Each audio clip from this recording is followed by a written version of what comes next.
Shiur, Refoua Shelema, notre cher ami Aaron Ben Avraham, que Kadosh Baruch Hu lui donne une bonne santé à lui et à sa femme Malka, que Kadosh Baruch Hu lui donne une santé pour pouvoir supporter les difficultés Be'ez Hashem, et que la maladie elle part et qu'elle arrive Be'ez Hashem à avoir une bonne santé. On va dédicacer ce shiur à tous nos amis, Baruch Hashem, qui ont pensé à nous pendant Purim, que Kadosh Baruch Hu vous bénisse de toutes les brachot et que vous avez que de joie et de santé dans vos maisons. Cette semaine, le Tehillim 31.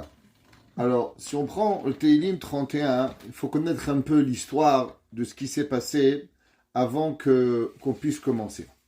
David Ameler, comme vous savez, il s'est battu avec son beau-père Shaoul.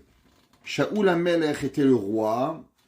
Malheureusement, quand Shaoul Amelech, il va pas tuer le roi Agag, alors Shemuel Hanavi va dire à Shaoul, Kinim asti miliot melech, je suis écœuré qu'il soit un roi. Et on va choisir David Amelech. Au moment où on va choisir David Amelech pour être un roi, Shaoul va tout essayer pour tuer David Amelech. Maintenant, David Amelech, faut comprendre qu'il était un navi, un prophète. Il avait avec lui David Amelech, le navi, Nathan Hanavi. Nathan et Gad Hanavi étaient les deux prophètes qui étaient avec David Amelech.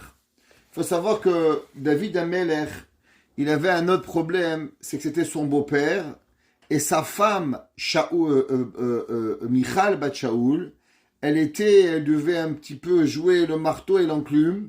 D'un côté, elle avait son mari, de l'autre côté, elle avait son père, et elle devait essayer un petit peu de jouer avec tout ce qui arrivait. Alors, c'est marqué dans les Sfarim, on va juste faire une préface à la préface pour qu'on puisse comprendre qu'est-ce qui arrive.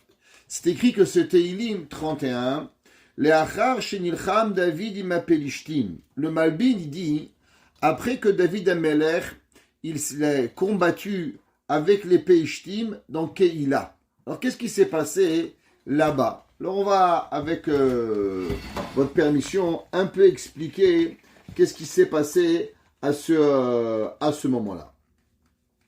On sait que David Amelech, s'est sauvé de Shaoul et il a voulu sortir de Eretz Israël et aller à Ever HaYarden. Vous savez que le peuple juif, il avait 10 tribus qui étaient en Eretz Israël et il y avait 2 tribus qui étaient en Ever HaYarden.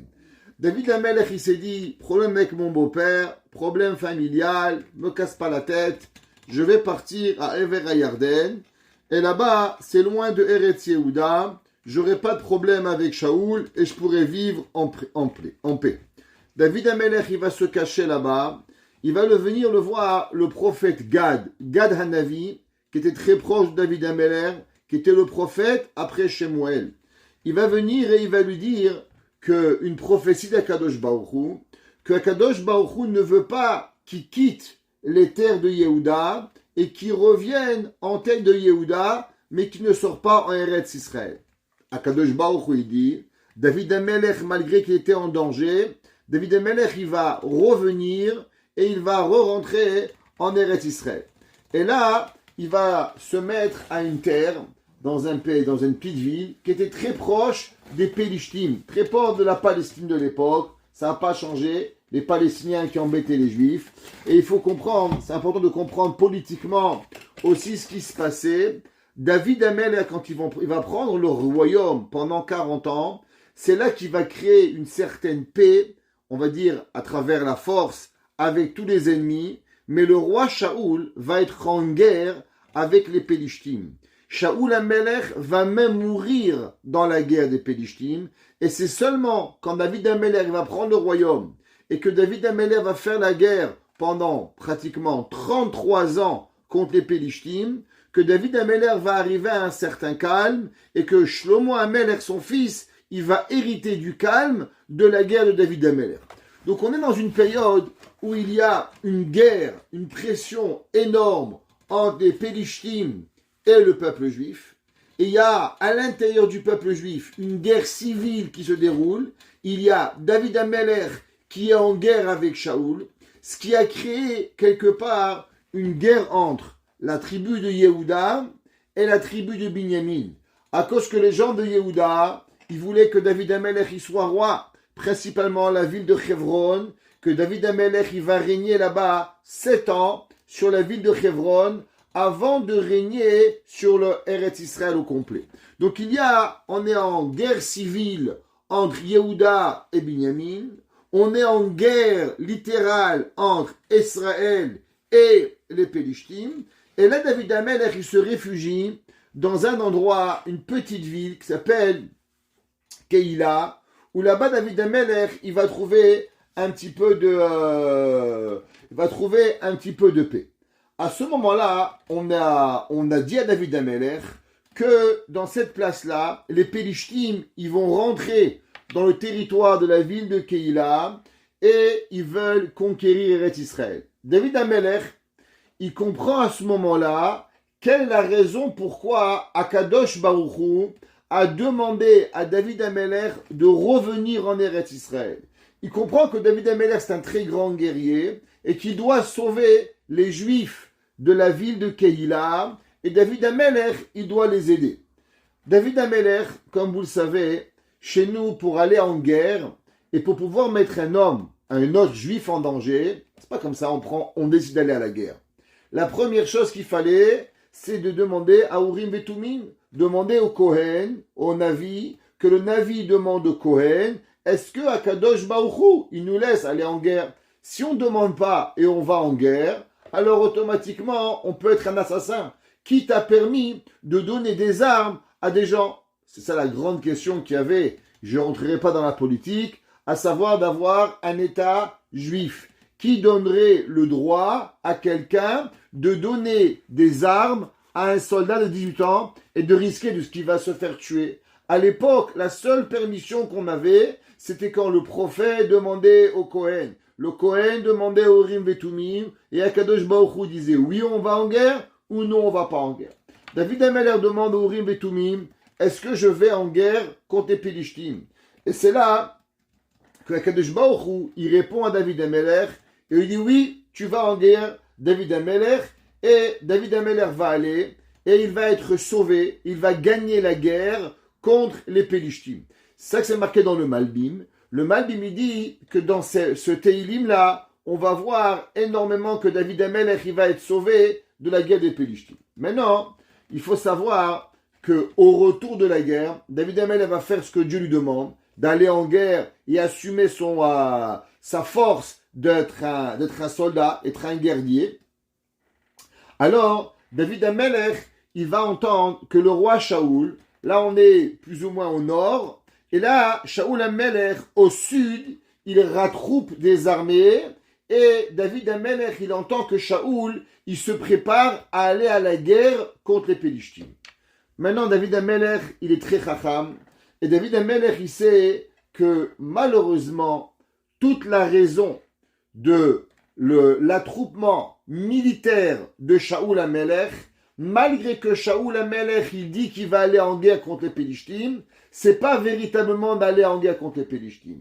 La véritable raison de la volonté de Shaoul Amelech d'aller en guerre, c'est de façon à ce que Shaoul Amelech il prend des hommes, et quand il va prendre des hommes, alors David Amelech, Shaoul Amelech, il va aller en guerre contre David et il va tuer David.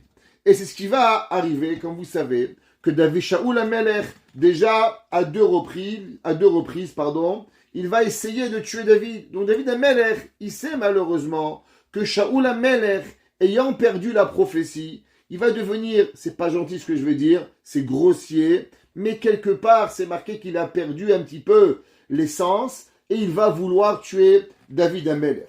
Et comme ça, c'est marqué déjà que David Amelech, il a dû se sauver à cause de son beau-père. Shaoul Amelech, qu'est-ce qu'il va faire? Il va dire à ses soldats d'entourer la maison de David. Et au moment où David Amelech il va sortir, c'est là que les soldats ils vont vouloir attraper David. Une des raisons que Shaoul Amelech il va vouloir l'attraper dehors, je vous ai dit au départ que David Amelech était marié avec Michal bat Shaoul. Michal bat Shaoul était la fille du roi Shaoul. Shaoul Amelech il avait encore un peu pitié sur sa fille et il voulait pas rentrer dans la maison de David et lui voler son mari, le tuer. Donc avoir un petit peu de finesse quand même. Shaoul Amelech il dit attendez que David Amelech il sort. Dès qu'il sort, guet-apens, venez et attrapez-le.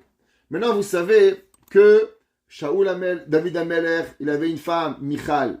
Michal bat Shaoul, elle adorait David Amelech. Et Michal bat Shaoul, elle va faire une grande ruse pour sauver David Amelech. Exactement comme Roméo et Juliette. Vraiment, une histoire d'amour en David Amelech, encore plus que Roméo et Juliette. Qu'est-ce qu'elle va faire, Michal bat Shaoul? Elle va se mettre et elle va protéger son mari contre son père. Elle va prendre position, malgré ce que je vous avais expliqué que Michal bat Shaoul était toujours ambiguë. D'un côté, aider son mari, de l'autre côté, elle voulait pas désobéir à son père Shaoul, qui était un petit peu compliqué. Si vous pensez que vous avez des problèmes avec votre beau-père, vous n'avez pas d'idée de ce que ça représentait Michal bat Shaoul. Michal bat Shaoul, qu'est-ce qu'elle va faire? Elle va faire comme Walt Disney. Elle va prendre une poupée et elle va le mettre dans le lit de David Amelech. Quand les soldats ils vont venir, ils vont dire où il est David. Ils vont dire voilà, David il dort, il est dans le lit. Donc ils vont pas vouloir, comme je vous ai expliqué, casser la porte et rentrer piquer David Amelech dans le lit. Il y a quelque chose qu'on fait pas, on a un peu de classe quand même et on fait attention.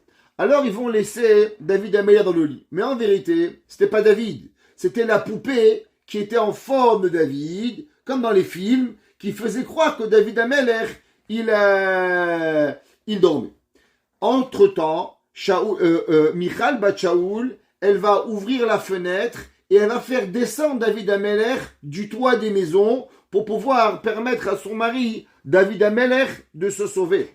Quand les soldats de David, Shaoul Amelech, ils connaissaient la grande David. La Gemara a dit que David Amelech, il dormait seulement Shitin Nishmin, 60 respirations d'un cheval. La Gemara a dit combien dormait David Amelech?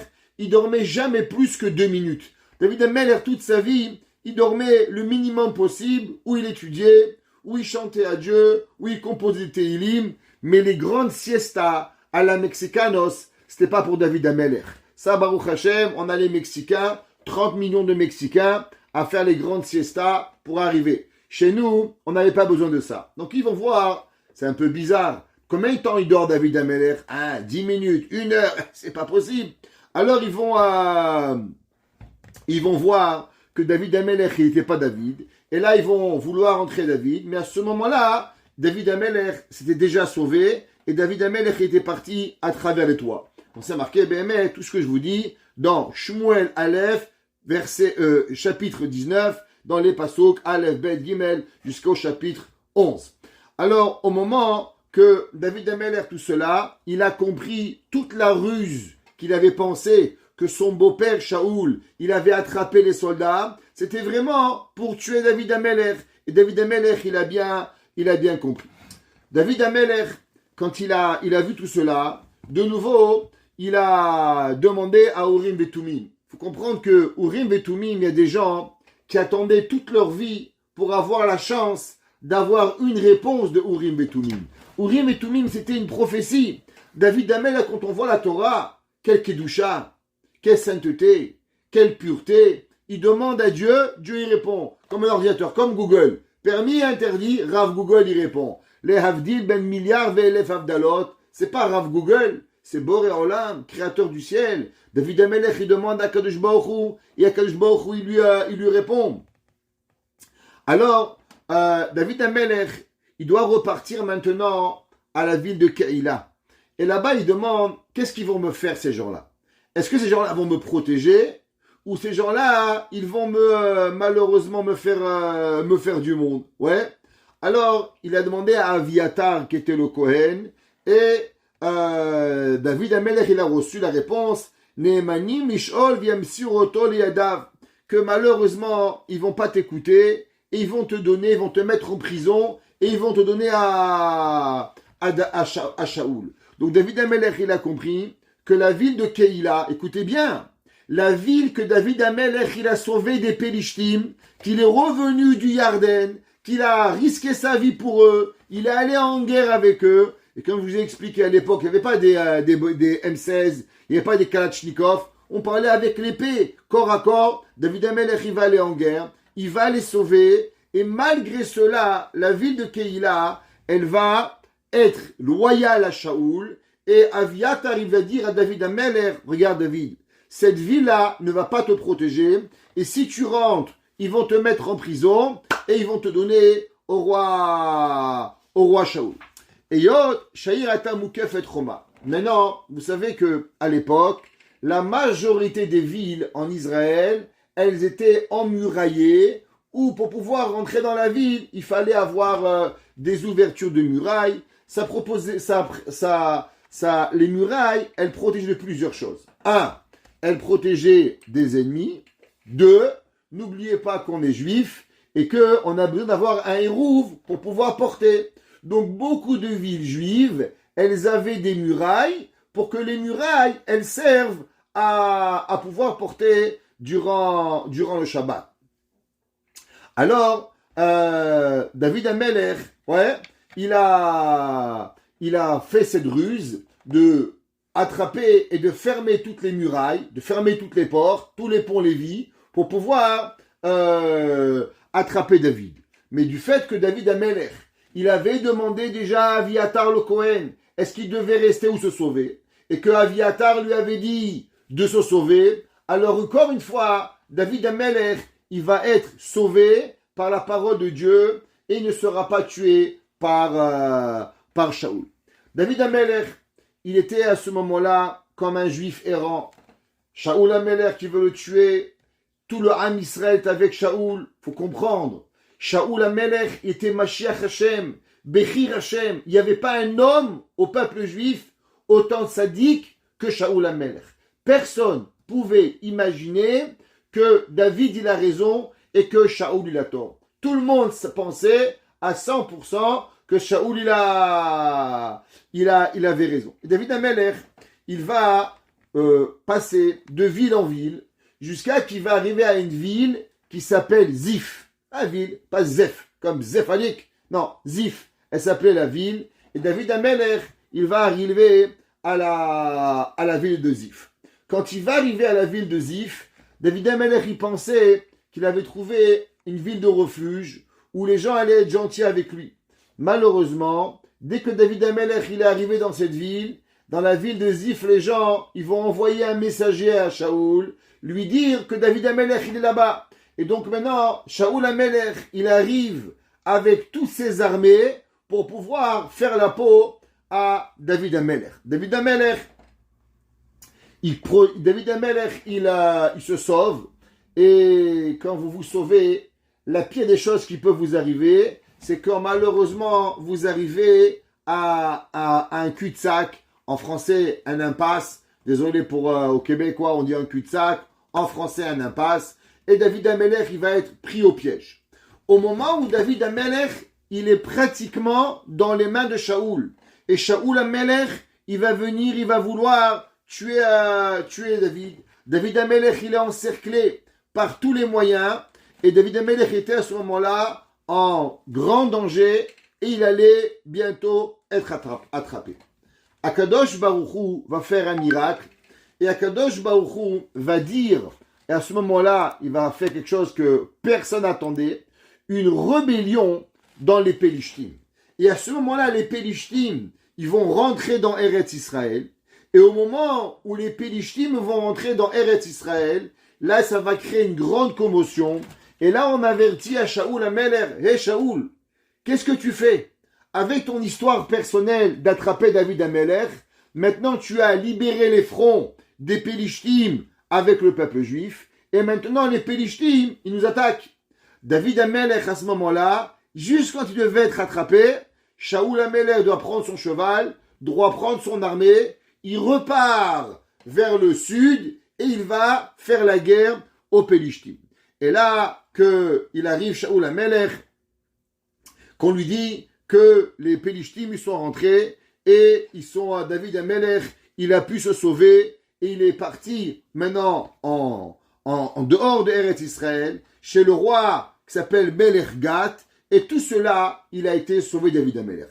Ça c'est, en vérité, tout le Teilim qu'on va lire, le chapitre 31, raconte l'histoire et les remerciements de Hakadosh Baruch Hu, que David Amelech il a eu, qu'il a été sauvé, qu'il est revenu, qu'il est allé à Keïla, que sa femme Michal l'a sauvé, et ainsi de suite. Ki bene Keïla, atidim li sigero biyad Shaoul. Comme on a dit, que par la suite, la ville de Keïla, elle va vouloir mettre en prison David Amelech. ולאחר שהבטיחו הזיפים לשאול שיסגירו דוד לידו, רדף אחרי שאול במדבר זיף. Après, qu'est-ce qui va se passer? David Amelech, comme on a dit, il va aller chez Zif. Zif là-bas encore, il va vouloir être frappé. Jusqu'à qu'il va être parti. Et David Amelech, il va arriver et il va remercier Hachem. David Amelech, il dit la Mnatseach Mizmor et David. Ce chant, David Amelech, il a donné pour qu'on le chante au Beth Amikdash, pour pouvoir se rappeler que si le royaume de David, il a existé, c'est seulement grâce à ce miracle que Akadosh Baruch Hu, comment il a tourné tout Shaoul Amelech, les Pélishtim, David Amelech, il les a sauvés, comment la ville de Zif a voulu le tuer, la ville de Keïla a voulu la tuer, et malgré cela, au moment où il est arrivé dans une impasse, et il était terminé, Akadosh Baruch Hu, il a sauvé. Vous savez, vous connaissez tous, que Mamar Chazal, Afilu Cherev, Munach Hatzavarosh Shel Adam, Alimna Atzmo Min Harachamim. Même si un homme il a une épée sous sa gorge, l'homme en aucun cas il doit abandonner, il doit pas être avec Kadosh Baruch Hu. David Amelech il vient et dit Becha Hashem Chasiti. En toi, Akadosh Baruch Hu, ouais, j'ai eu pitié et en toi j'ai eu confiance. Qu'est-ce que ça veut dire? Il nous dit, le Malbim et le Radak, qu'en vérité, comment David Amelech s'est retrouvé dans cette situation? Toute cette situation a commencé à cause que Gad Hanavi, il a dit à David de revenir en Eretz Israël. Imaginez-vous, vous avez votre ennemi juré qui veut vous tuer, vous vous êtes sauvé, et là on vous demande, repars vers l'ennemi. Est-ce que vous imaginez la émouna qu'il faut avoir envers Akadosh Baruch Hu pour pouvoir faire demi-tour et se mettre principalement dans les mains de votre ennemi parce que Akadosh Baruch Hu il a voulu. Il dit David Amelech, Becha Hashem Chasiti, que quoi, quand je suis revenu de Yehuda pour pouvoir combattre les Pélishtim, c'était seulement parce que toi tu m'as demandé et j'ai pas eu peur de Shaoul. Ça veut dire, vous savez, que le Rambam il écrit et il dit, d'où est-ce qu'on apprend la mitzvah de Emouna? Vous savez, vous avez une mitzvah, tout le monde vous parle toujours, Emouna, Emouna, Emouna, faut croire en Dieu. Ouais, il y avait, mon père, il disait toujours, en 1968, il y avait les hippies. Ouais, les hippies. Mon père, il dit, il y avait deux genres de hippies.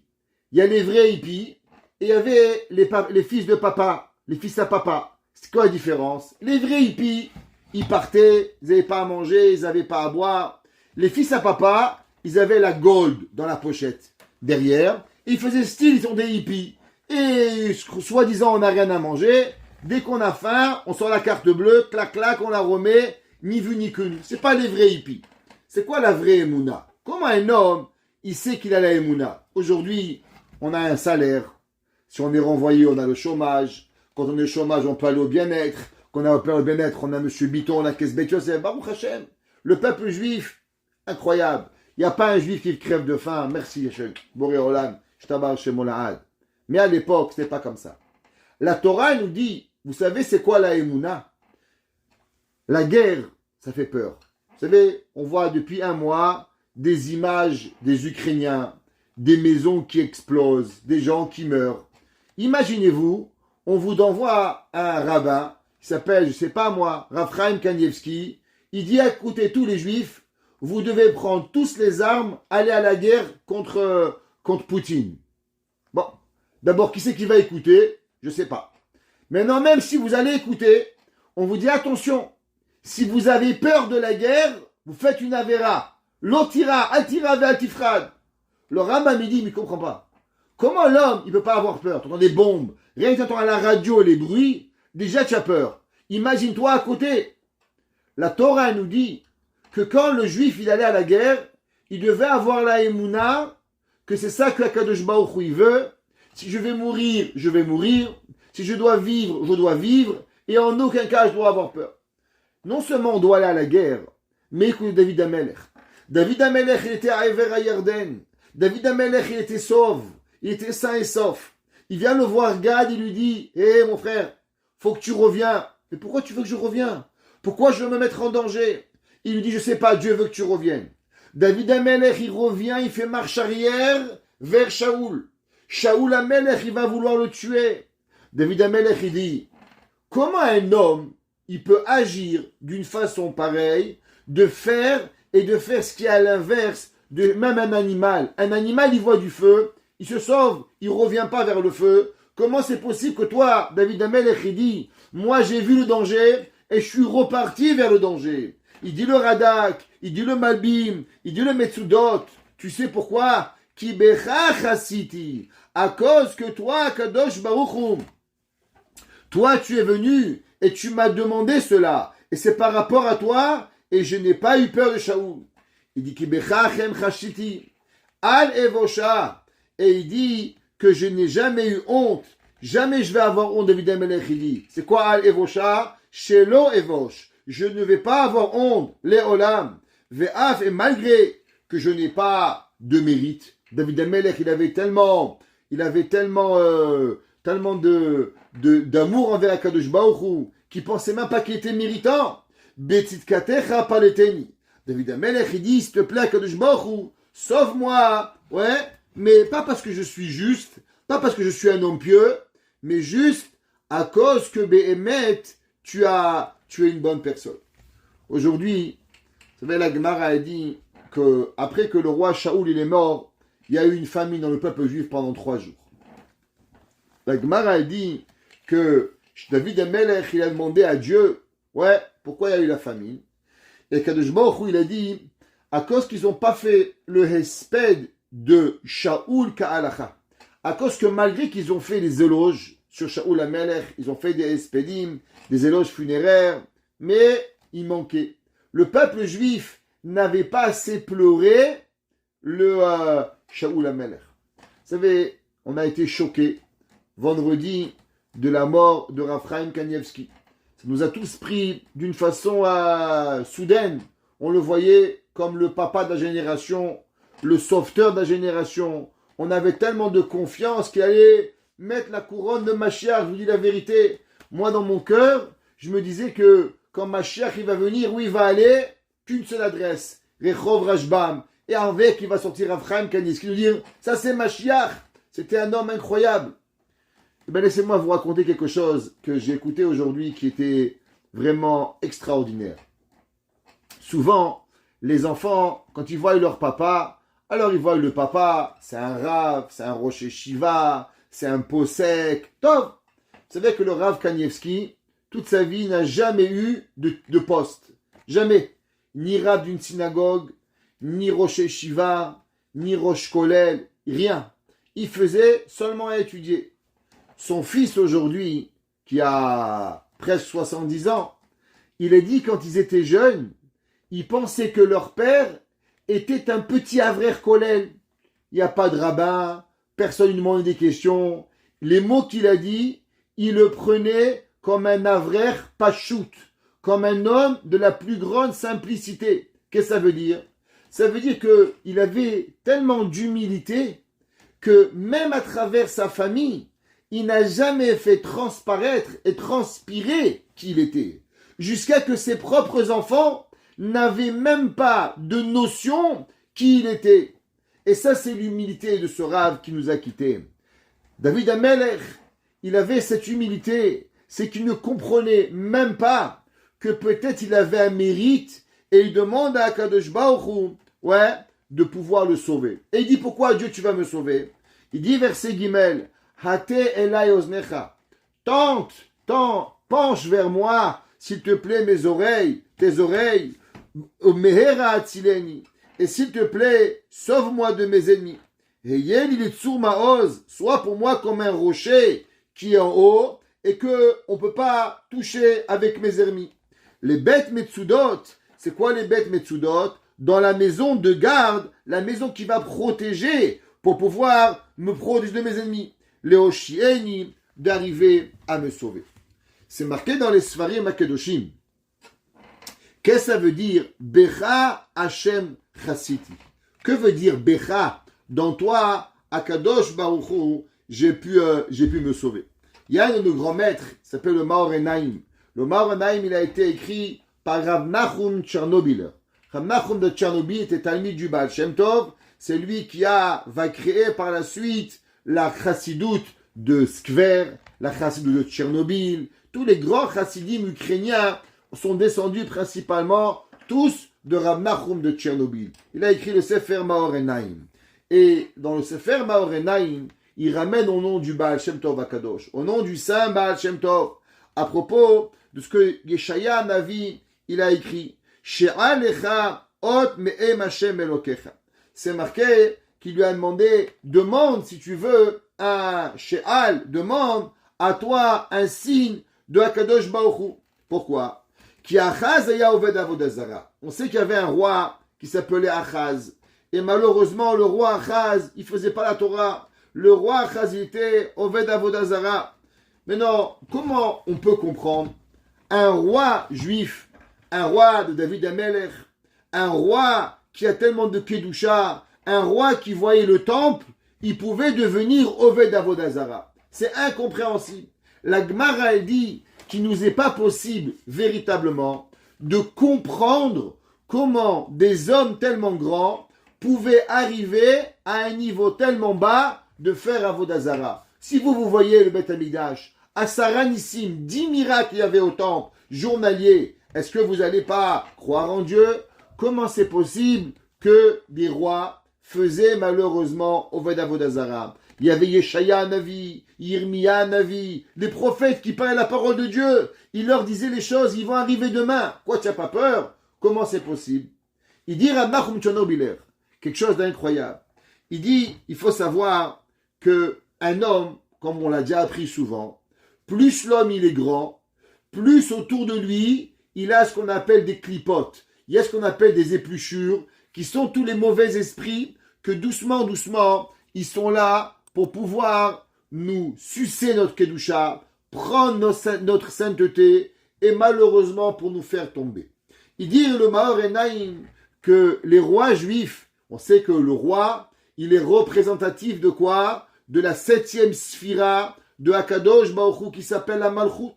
Et la Malchut d'Akadosh Baruch Hu dans ce monde, elle est à travers qui? À travers les rois, même les rois goy. C'est pour ça que même un roi juif ou même un roi goy, quand vous voyez un roi, il y a l'obligation de quoi? Il y a une obligation de faire une bracha. Shechalak michokhmato lerav sur un chacham. Ou bien, quand on voit un roi, on doit faire une certaine bracha. Même un roi goy qui arrive. Alors, Achaz, il a été entouré de ces clipotes jusqu'à que malheureusement, ils l'ont fait tomber. Yeshaya Navi lui a dit She'alechaot. Il lui a demandé, Yeshaya Navi à Achaz, demande à Dieu juste un signe. C'est quoi? Vous savez, dans la vie, en vérité, souvent, quand on est dans la noirceur, on a la torpeur, on est perdu. Et qu'est-ce qu'on cherche? C'est seulement juste un peu de lumière.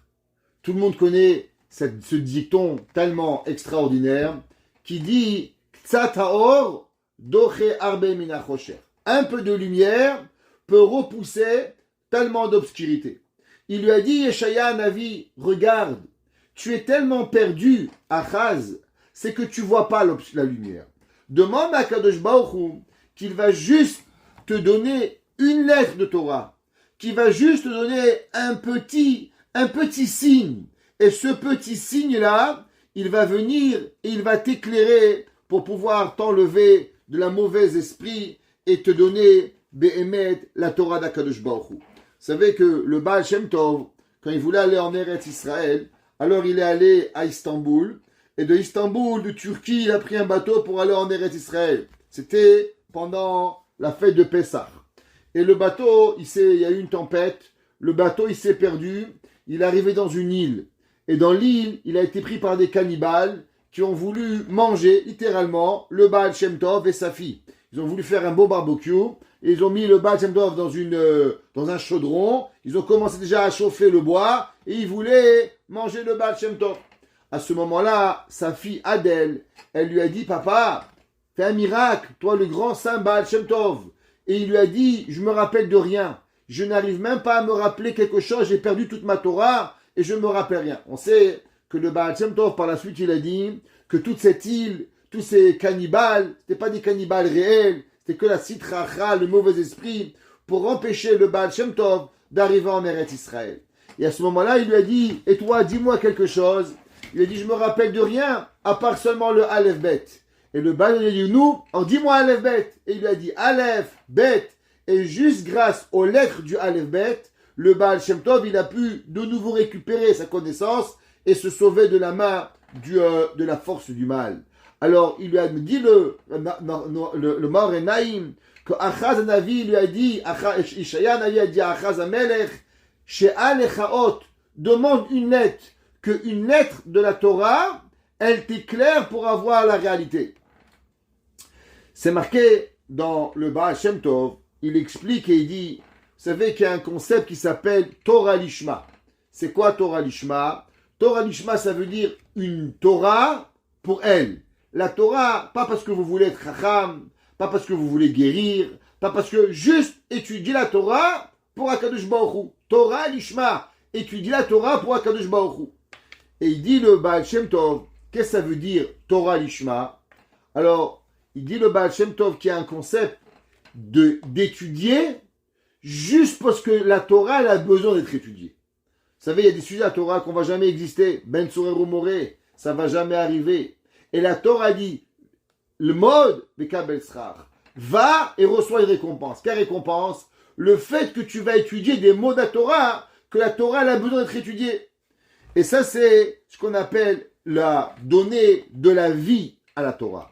Quand un homme, il étudie la Torah, pas parce qu'il veut connaître, même s'il connaît déjà le Rav Chaim Kanievski, il connaissait, il a fait 400 fois le chasse, 400 fois. Vous imaginez, il le connaissait à l'endroit, à l'envers.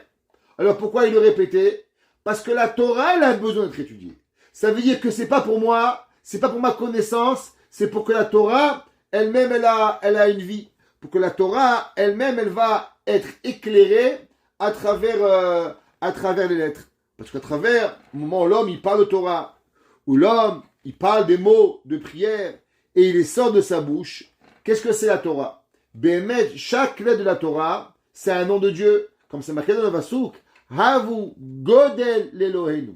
Venez, on va faire grandir Dieu. Comment on fait grandir Dieu? Chaque parole de Torah, elle fait grandir Akadosh Baruch Hu.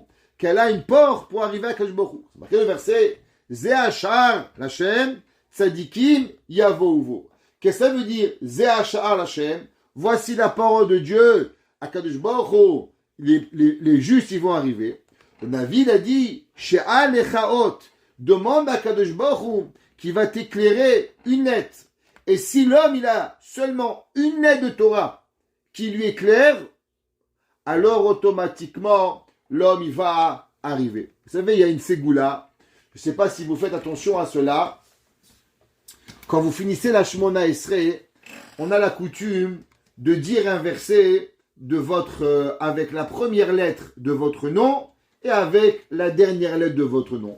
Exemple, un il s'appelle Malka, un verset qui commence avec Mem et il finit avec He. Un il s'appelle Israël, le premier mot il commence avec Yud et il va finir avec Lamed.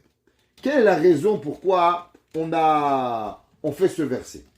La réponse elle est, vous savez, quand l'homme il va mourir, on va tous mourir. Il faut savoir. Il n'y a personne qui a encore échappé, hein. Ça fait 5782 ans. Il n'y en a pas encore un qui a vécu plus que 150 ans. Hein. On est tous passés à la casserole. Enfin, il arrive que quoi? Que l'homme, il voit ce qui se passe dans le Shamaïm. Ça fait tellement peur, que l'homme, il oublie même qui il est. Ça veut dire que la vie après la mort, elle est tellement réelle. Qu'est-ce qui fait peur? C'est moi vous dire ce qui fait le plus peur. Je vais dire quelque chose que peut-être ça va être choquant pour vous, mais plus que les péchés que vous avez faits et que j'ai faits, c'est le potentiel qu'on aurait pu être et qu'on n'est pas devenu. Qu'est-ce qui nous fait le plus peur? C'est pas Gainam, pas Gainam. C'est qu'on va voir quel cadeau on a reçu, quel neshama extraordinaire on a reçu. Et à la place de prendre un neshama et de l'amener au summum, on l'a fait traîner dans la boue. Et le moment où on va voir ça, on va tellement être perdu, parce qu'on sait pas qui on est. Comment moi, j'aurais pu être tellement, et je suis quoi? Vendeur de cacahuètes? Vendeur de bisli? Vendeur de bamba? Alors, on est tellement terrorisé qu'on n'arrive même plus à savoir notre nom. Pourquoi? Parce que notre nom, il est représentatif de notre neshama. Et quand on va voir c'est quoi notre neshama, et quand on va imaginer malheureusement qu'est-ce qu'on a fait avec notre neshama, alors on n'est plus capable de savoir qui on est. On va être complètement déconnecté de notre âme versus qui nous sommes. Alors on va l'oublier. Maintenant, vous savez, il y a une chose incroyable. Qu'est-ce qu'on fait pour pas oublier qui on est? On se rappelle un pasouk. Je comprends pas. Tu oublies ton nom, tu vas pas oublier le pasouk. Comment c'est possible? Le mec, on dit comment tu t'appelles? Je sais pas. Il dit, mi va se rappeler, Yemin Hashem Romema, Yemin Hashem Osachai. Comment c'est possible? Ils disent, le Zohar, c'est marqué dans les Sfarim Akdoshim. Tu peux oublier ton nom. Mais une chose que tu pourras pas oublier, c'est la Torah. Tu sais pourquoi? Parce que la Torah, elle est une partie intégrale d'Akadosh Baruch Hu. Et ça, l'homme ne peut pas oublier. Ça veut dire qu'on donne à l'homme un mot qui commence un mot, un verset qui commence avec une lettre, parce que cette lettre-là, elle va lui rappeler qui il est, et par cela, il va pouvoir arriver chez Akadosh Baruch Hu. Ça veut dire que, il a dit Yeshaya Navi, est-ce que tu comprends le pouvoir d'une lettre? Est-ce que tu comprends qu'est-ce que c'est une seule lettre de la Torah? Si tu avais juste une lettre, tu ne serais pas perdu. Toute la raison pourquoi tu fais Avodah Zarah, c'est à cause que tu n'as pas une lettre qui t'éclaire en toi. Chacun de nous, on doit vivre avec une lettre qui doit arriver. David Ameller, vous allez me dire, mais Rav Krimizi, quel est le rapport avec le Teilim? Ben c'est simple. Vous vous posez la question tout à l'heure. Comment un homme, il peut arriver à contre-rebours? Comment un homme, il peut aller à contre-gré? Tout le monde va d'un côté, tu vois le feu, tu te sauves. David Ameller, il va vers le feu. Dieu, il me demande, mais tu es malade? Qu'est-ce que tu fais? Comment tu arrives? David Ameller, il dit, c'est pas un problème. Parce que vous avez juste oublié une chose. C'est que moi, j'ai pas une lettre de Torah. Combien de lettres j'ai? J'ai les 22 lettres de l'alphabet qui est éclairé avec moi. Le verset, il dit, Becha Hashem. C'est quoi la valeur numérique de Becha? Becha, la valeur numérique, c'est 22. C'est les 22 lettres de la Torah. David Amelech, il dit, Becha, avec les 22 lettres. Hachem, toi, Chassiti, alors je me suis couvert. Alors allez vos chats, j'ai pas honte. L'homme qui a honte, l'homme qui se rappelle plus qui il est, l'homme qui est pas capable d'arriver au summum de sa vie, c'est parce qu'il vit dans la noirceur, il vit dans la torpeur, il sait pas qui il est, il essaie de faire du mal à gauche et de faire du mal à droite et de manger à gauche, de manger à droite et d'éclater tout ceci sur son passage. Pourquoi? À cause que la Torah, les lettres de la Torah ne l'éclairent plus. Il y a une fameuse histoire qu'il y avait un jour un homme qui était un grand chacham, un grand sage de la Torah, et un jour il est venu le voir, un ange du ciel, et il lui a commencé à lui apprendre la Torah. Et il lui apprenait des grands secrets kabbalistiques énormes. Et un jour, cet ange-là, il est venu, il lui a demandé de faire une grave avéra, de faire une grande avéra. Et il lui a dit que c'est la volonté de Dieu. L'élève, le rave, comme là, incroyable, il a eu peur. Il dit, même si un ange, il me demande, mais la Torah, c'est la Torah, on ne peut pas transgresser la Torah. Alors, il a demandé à son rave, qui était un talmidim du Baal Shem Tov, voilà ce qui m'est arrivé, et voilà ce que l'ange, il me demande, de faire une grande avéra. Qu'est-ce que je dois faire? Il lui a dit, le rave, Chaque ange sur son front, il a les 4 lettres de Dieu. Yud, Ke, Vav, Ke. Et si les lettres, elles brillent, alors ça veut dire qu'il est un ange du bien. Si les lettres sont noires, elles ne sont pas éclairées, c'est un ange du mal. Il dit, mais attention, si l'ange, il va voir que tu vas pouvoir remarquer qu'il est un ange du mal, il va vouloir te faire du mal. Et le rêve est ce cri kabbalistique pour se défendre contre l'ange. Quand l'ange est arrivé, il a vu que les lettres elles étaient éteintes, et automatiquement, il a dit des versets pour se protéger de cet ange-là. Qu'est-ce qu'on voit d'ici? Les lettres de la Torah, elles sont là à éclairer la personne. Vous avez vu le Rav Chaim Kanievski? Avez-vous déjà vu un homme aussi joyeux? Avez-vous déjà vu un homme aussi radieux? La question, comment on arrive? La réponse, elle est simple. La réponse, elle est que la Torah, elle est claire dans nous. La Torah nous donne cette joie. La Torah nous donne cette vie. David HaMelech, il dit, Ki becha Hashem. Moi, j'ai pas une lettre de Torah. Il a dit, Yeshaya, une lettre, t'amène au olam haba. Moi, combien de lettres j'ai? J'ai 22 lettres. C'est marqué dans le verset, Ki beya Hashem tsur olamim. Car Dieu, avec le Yud et le He, tsur olamim, il a créé les mondes. Nous dit le sabbat de Slabodka. Le sabbat de Slabodka, il dit, qu'est-ce que ça veut dire? La Gemara, elle explique que Dieu, il a créé tous les mondes supérieurs avec une lettre, la lettre Yud. Tous les mondes inférieurs, vous, moi, les milliards d'êtres humains, depuis la création, les pommes, les oranges, les fleurs, les flocons de neige, tout ce que vous voulez, tout ça, ça a été créé avec quoi? Une lettre. La lettre He. Tous les océans, toutes les montagnes, toutes les fleurs, tout avec une seule chose, la lettre He. Toutes les étoiles, la lettre Yud. Il dit le Slabodka, si vous voulez comprendre le pouvoir de la Torah, alors imaginez-vous, si Dieu avec 2 lettres, il a été capable de créer tous les mondes inférieurs et tous les mondes supérieurs, nous que nous avons 22 lettres dans la Torah, alors avec combien on peut créer? David HaMelech, il dit, Ki becha Hashem. L'homme, il doit savoir quelle est la puissance de la Torah, que l'homme, il a 22 lettres de la Torah. En vérité, l'homme, chaque mot de la Torah, chaque lettre de la Torah, elle donne dans l'homme une confiance, une croyance à Kadosh Baruch Hu, pour pouvoir se connecter avec Kadosh Baruch Hu. C'est marqué, le Gaon de Vina, il avait une yeshiva. Et les gens voulaient venir à la yeshiva du Gaon de Vina. Vous savez, c'était quoi le test? Pas apprendre 200 pages ou 300 pages de Gemara. Le Gaon de Vina vous donnait un verset et vous disiez lis. Et tu commençais à lire. Vayomer Hashem et Moshe les morts. Au bout de 5 minutes, si tu arrêtais, tu n'étais pas fait pour la yeshiva du Gaon de Vina. Le Gaon de Vina, il a dit que l'homme, en vérité, il pourrait prendre le même verset, choisissez ce que vous voulez, et le répéter toute sa vie. Pour Dieu, il n'y a aucune différence. Que tu vas au cours de Rav Krimizi, ou tu vas au cours de Rabbin Citruc, ou que tu prends un pasouk, Vayomer Hashem, et tu étudies la Torah, n'importe quel mot de Torah, il amène autant de plaisir à Kadosh Baruch Hu. C'est quoi Torah Lishma, il a dit le Gaon? Le Gaon, il a dit, c'est quand l'homme, il comprend que ça fait pour nous une différence. Ichot Shabbat, Ichot Pesach, Ichot Purim, parce qu'on doit savoir quoi faire. Mais véritablement, pour Akadosh Baruch Hu, chaque mot de la Torah, chaque mot, il est incroyable, il suffit.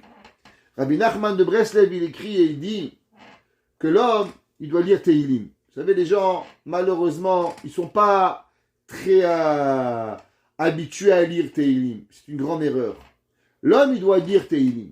Quand les gens leur demandent pourquoi tu ne lis pas Tehillim, la réponse, ils disent tous, je comprends rien. Vous savez, 3/4 des mots, je comprends rien. Alors pourquoi dire Tehillim? Il dit, Rabbi Nachman, tu as raison. L'homme, tu ne comprends pas Tehillim, mais lis Tehillim. Lis simplement. Et au moment où tu vas arriver, des fois, il y a un mot dans Tehillim qui va te choquer. Il y a un mot qui va te donner un boost de 500 volts. Zac! Et ce mot-là, il va arriver avec toi. Ce mot-là, il va te donner.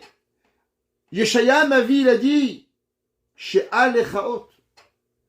Demande une lettre à Dieu. Un mot. Waouh! combien l'homme il peut avoir avec un mot. L'homme, il ne sait pas. Akadosh Baruch Hu, il se trouve dans chaque lettre de la Torah.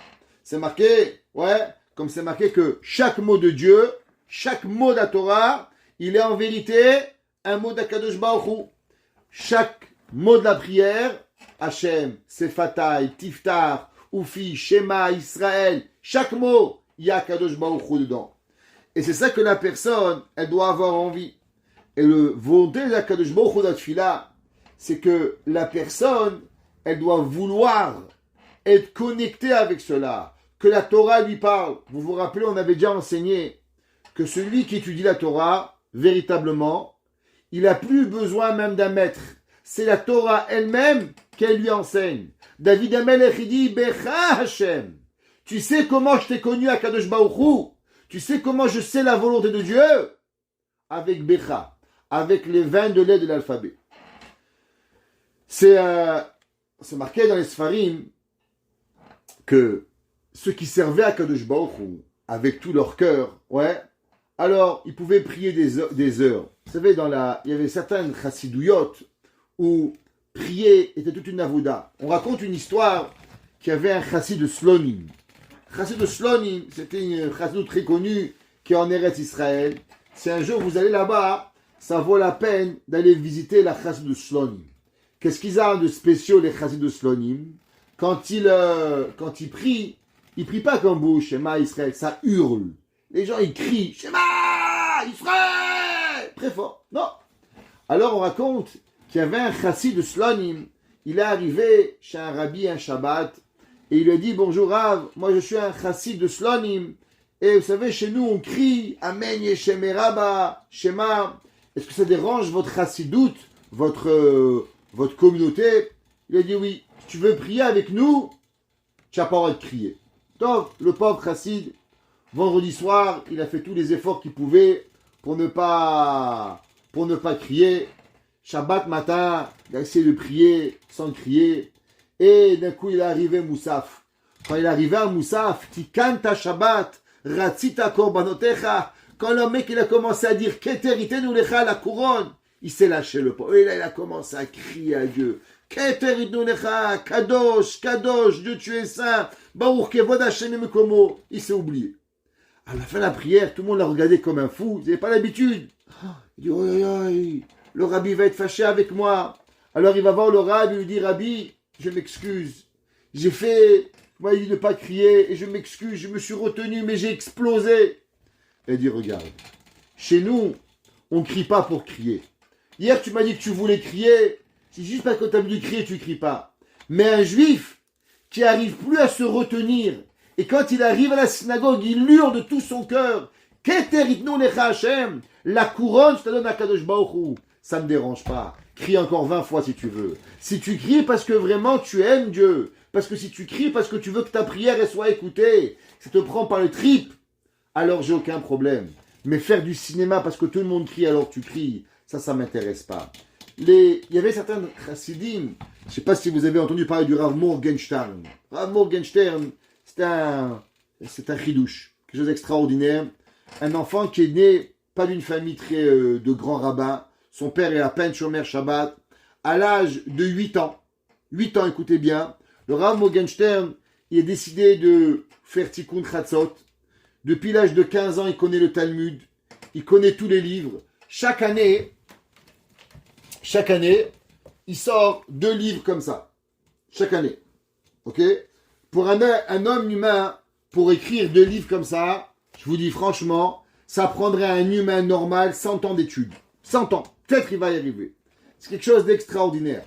Et durant Rosh Hashanah, il prie, il commence Shacharit à 5h du matin, il finit Moussaf 5h du soir. 12 heures de prière. Il y a des gens que la tefila, elle est leur vie. Ils prient chaque mot avec volonté, avec tellement de ferveur pour prier à Kadosh Baruch Hu. Ouais. Et il y a des gens, moi j'ai connu, qui pouvaient s'arrêter pendant 1 heure sur un mot. On raconte ce soir, vous savez c'est quoi ce soir? J'espère que vous n'avez pas oublié d'allumer la bougie. Pour qui? Pour notre cher vénéré maître Rabbi Zusha, Rabbi Elimelech de Lizinch. Comment vous avez oublié? Comment vous avez oublié Rabbi Elimelech? Incroyable. En tout cas, quand on va finir le cours, prenez un petit lechaïm, allumez une bougie pour Rabbi Elimelech de Lizinch, qui nous protège et qui vous protège à chacun, santé, bonté, tout ce que vous désirez, Beth Hashem. Rabbi Elimelech, il vous donne. Alors un jour, Rabbi Zusha de Anipoli, il était le matin avec son sidour et son frère il lui a demandé, Rabbi Elimelech, nous, Zusha, Tzigedavn, t'as étudié, t'as fait la tefila? Il lui a dit non. Il a dit, pourquoi tu n'as pas prié? Nous, prie. Il dit, je peux pas. Il dit, comment tu peux pas prier? Il dit, j'y arrive pas. Il dit, qu'est-ce que t'arrives pas? Dis Modé Ani, tu commences. Il dit, c'est ça le problème. Comment je peux dire Modé Ani? Comment je peux dire je remercie moi? Mais qui je suis moi pour remercier Dieu? J'arrive pas. J'arrive pas à dire ce mot Ani. Ani passe pas. Aujourd'hui, j'arrive pas à le dire. Alors je suis bloqué. Ça fait 4 heures que je suis bloqué sur ce mot de la prière Ani. Modé Ani. J'arrive pas. Rabbi Elimelech, il lui a dit, mon frère, le problème c'est que tu sais pas lire. Il dit, pourquoi? Il dit, parce que le Ani, c'est pas toi. C'est Modé. Je remercie qui? Ani lefanecha. Moi qui est devant toi. Le Ani, il est de Dieu, il n'est pas de toi. Elle dit, aïe, aïe, aïe. Maintenant, j'ai compris. Vous et moi, on m'a dit Modé Ani. Depuis qu'on est petit, Modé Ani, lefanecha, melecha vekayam.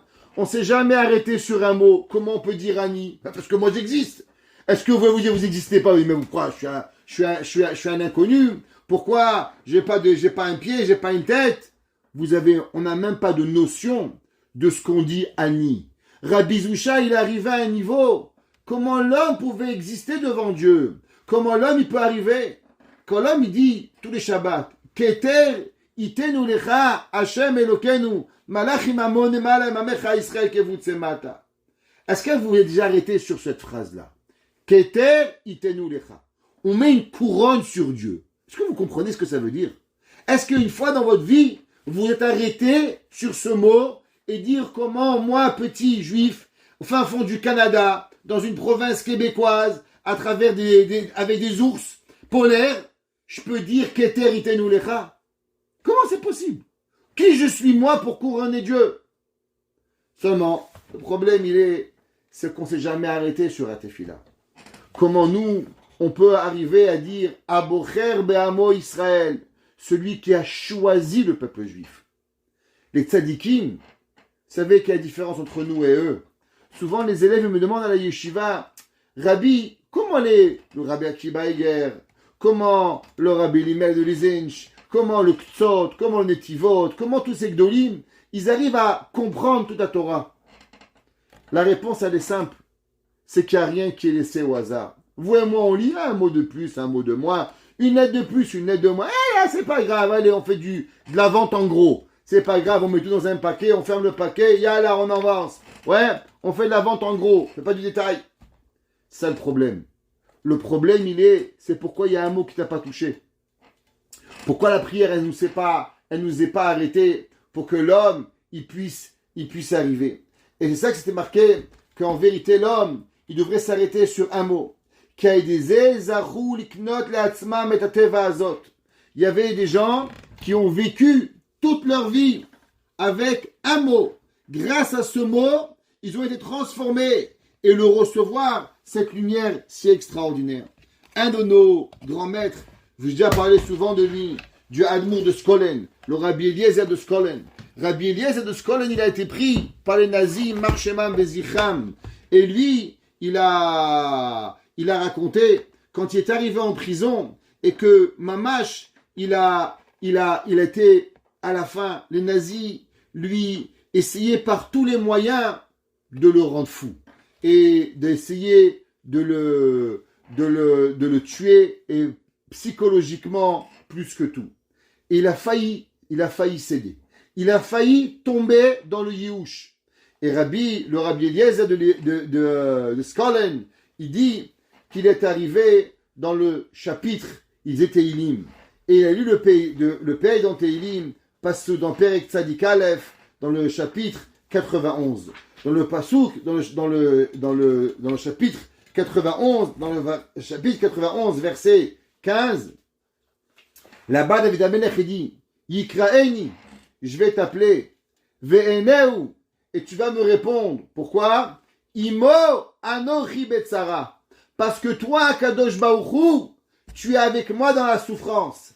Il a dit, Rabbi Eliezer, il a dit, tu sais, quand je suis arrivé au moment où les nazis marchaient même, ils m'avaient presque cassé. Psychologiquement, j'étais fini. J'avais plus d'enfants. J'étais à la veille de la mort et j'ai failli mourir. Parce que vous savez que les nazis, ce qu'il y avait de plus, c'est qu'ils voulaient détruire psychologiquement les gens. Et quand ils nous avaient détruits psychologiquement, on était fini. Il a dit Rabbi Eliezer que quoi, Veraiti basé, Ech mikayem imi akatuv, Imo anochi betzara. J'ai vu et je me suis rappelé que Dieu est là avec moi. Ou basé, pirach, il a pas soukzé. Alors, je me suis rappelé que qu'est-ce que ça veut dire? Qu'il y a doa, tedat, il y a data. C'est marqué dans la Torah. La Torah, elle est ramenée que c'est marqué connaître. Que veut dire connaître la Torah?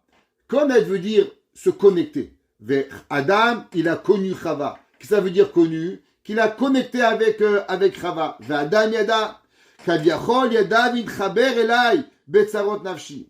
Alors il a dit, c'est à ce moment-là que Akadosh Baruch Hu, il a dit de Rabbi Eliezer, Imo Anochi Betzara. Qu'est-ce que ça veut dire? Il dit que au moment où la personne, il arrive au plus bas, en lisant le Teilim, chaque mot, un mot, il peut nous sauver la vie. David Amelech, il a dit, Ki becha Hashem chasiti. Moi, j'avais les 22 lettres de l'alphabet. J'avais toute la Torah. Mais Achaz, il lui a dit, Yeshaya, une lettre. Juste imagine une lettre. Juste imagine un mot. Et avec ce mot, l'homme, il peut aller passer toutes les difficultés que l'homme, il peut arriver à cause qu'en vérité, tout ce que l'homme, il a besoin, c'est seulement et uniquement que l'homme, il arrive à Kadosh Baruch Hu, ce qu'on va avoir. Et c'est marqué dans le verset 8, on finira avec ça. Agila ve'asmecha bechazdecha. Je vais me réjouir et je vais avoir la joie avec ta bonté. Qu'est-ce que ça veut dire?